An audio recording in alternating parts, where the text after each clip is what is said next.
You are now listening to the Hot Take. Before we get out of here, I did want to discuss probably some of the other bigger sports news in the world of sports. Figure that the college football playoff that has been a big topic of conversation, and who's in, who's out, who should be in, who should be out.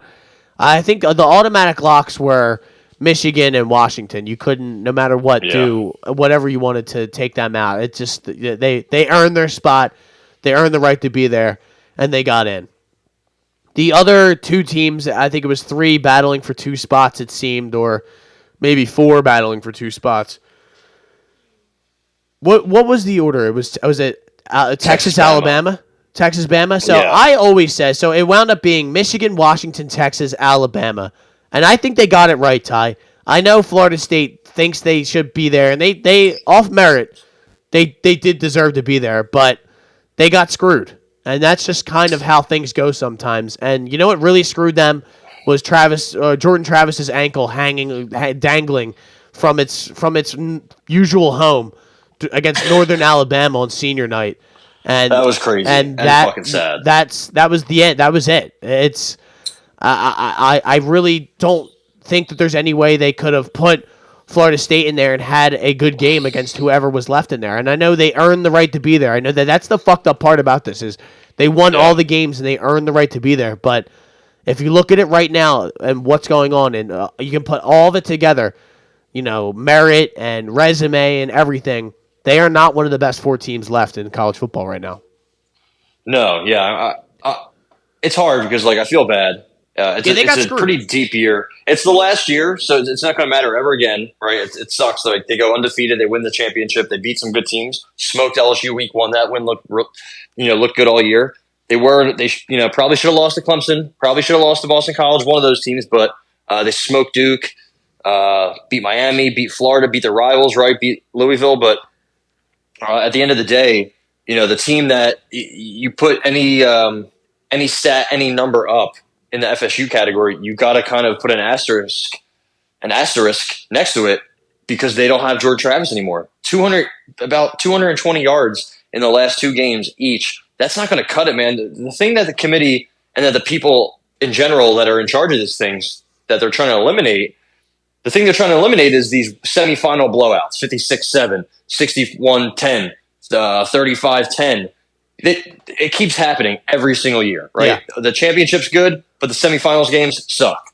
And so who wants to see Florida State with Tate Rodemaker or Brock Glenn play against who would they play against? I guess they'd play against Michigan, right? Michigan or Washington. They probably would have played Michigan.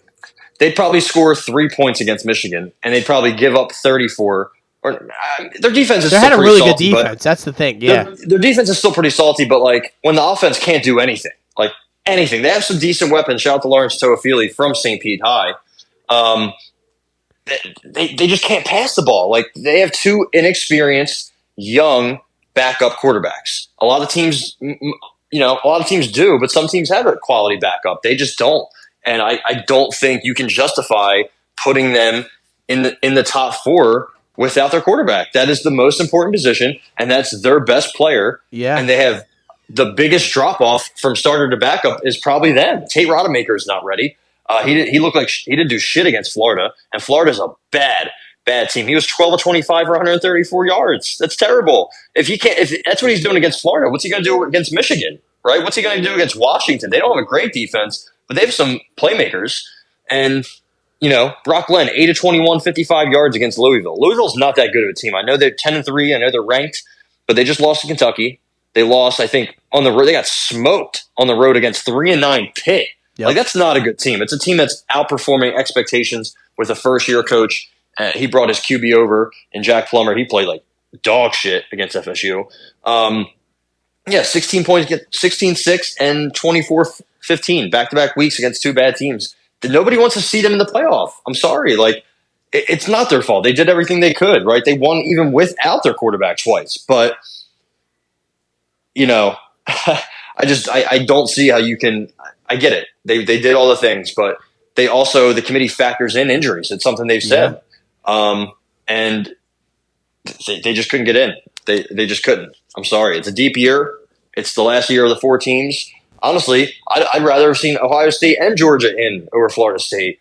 Like, I just without Jordan Travis, they're not that good of a team. It's sorry. easy for us to say from not being a Florida State fan, because if I was a Florida State fan, I would be fucking infuriated. Like, it would, because then it's like the games don't matter. All of that conversation happens, but when you're able to kind of back up and look at this from a wide view, you just there's just no way they're going to be able to compete with these other teams that are left in the playoff. There's no way, and that's the unfortunate part of it, and they have to kind of take that into account when they do these college football playoffs. I mean, you can't, your quarterback can't throw for 55 yards against Louisville, and you expect me to put you in the college football playoff.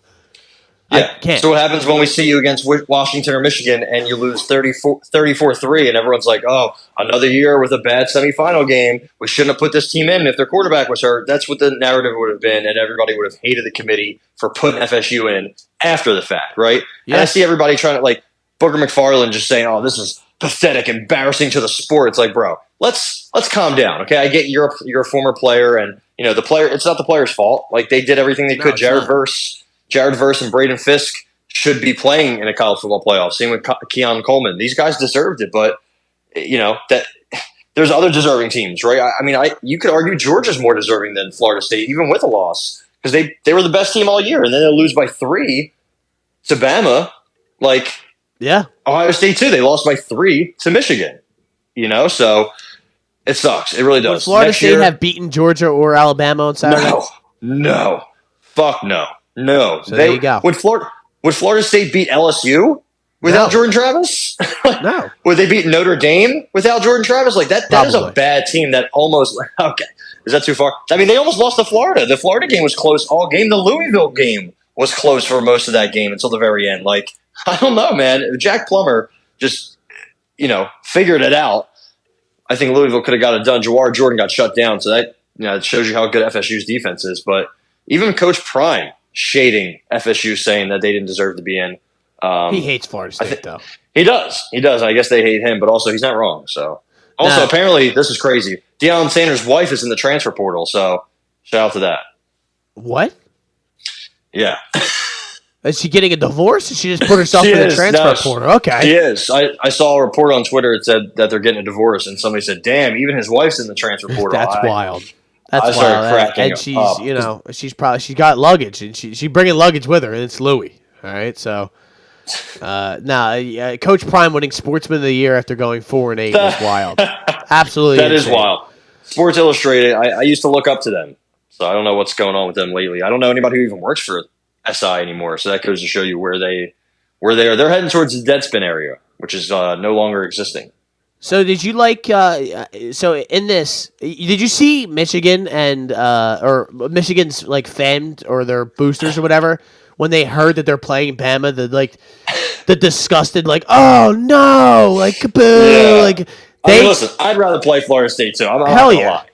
That shows you everything you need to know though. Like that's they didn't want to play fucking Bama because they're the better team. Yeah, they have a full team. They have Jalen Milroe, who's a scary motherfucker, touching the ball every snap instead of Brock Glenn, who, true freshman. Or even if Tate Rodemaker plays, he's not much better, so, When I saw him without his pads on, I was like, okay, that's all I needed to know. When they showed him before the game, I'm like, they're like, he is not playing today. I'm like, who the fuck is that? They're like, Tate Rodemaker. I'm like, oh, that was the backup court? Okay. Yeah. They made the right call. But, yeah. Yeah, it sucks. It's very unfortunate. Also, I was going to say something. What was I going to say? Also, Alabama almost lost to Auburn. Probably should have lost to Auburn. I mean, 4th and goal from the 31-yard line. How do you not?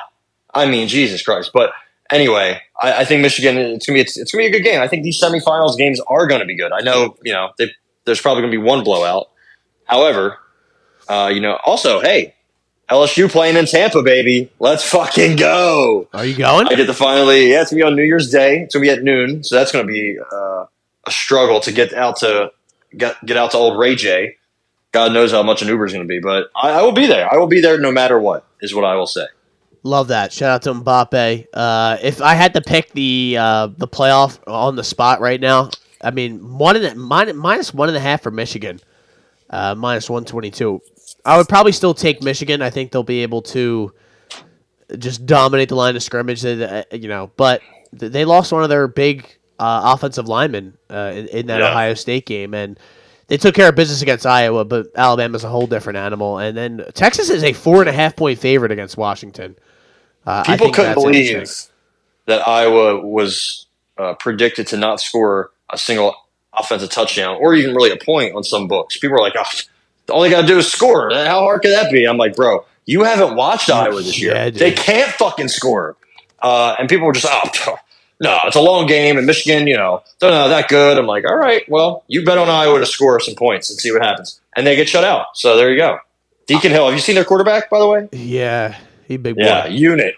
He big boy, man. He don't miss no meals. And the thing with Iowa is they've been bad offensively my entire life, it seems. Can you name one quarterback who's come out of Iowa? Yeah. Who?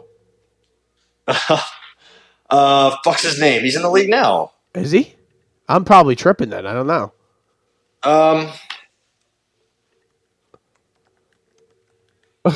This is a great way to end the podcast. Just trying to figure out what's his name? Bethard. CJ Bethard. Oh, wow. Sorry. Yeah, that's Ricky the only one I Stanzi? can come up with. Because we had him. Did we have? Yes. Did we have Bethard? Wasn't he on the team in the preseason that we cut him? It's possible. I swear that's a thing. I don't think it could not be a thing. Who knows about it? I mean, dude, who knows anymore? I am completely cooked and fried. That I don't know, but no. Other than tight ends, they don't really produce much. Oh, linemen, I guess. But Bethard's playing for the Jaguars now. There you go. See, I knew they had one, but that is it. Cade McNamara, he transferred from Michigan to Iowa. He's the backup. There's that. Yeah, that dude that plays for them is a fucking unit, bro. He is a. You are now listening to the Hot Take Hot Box.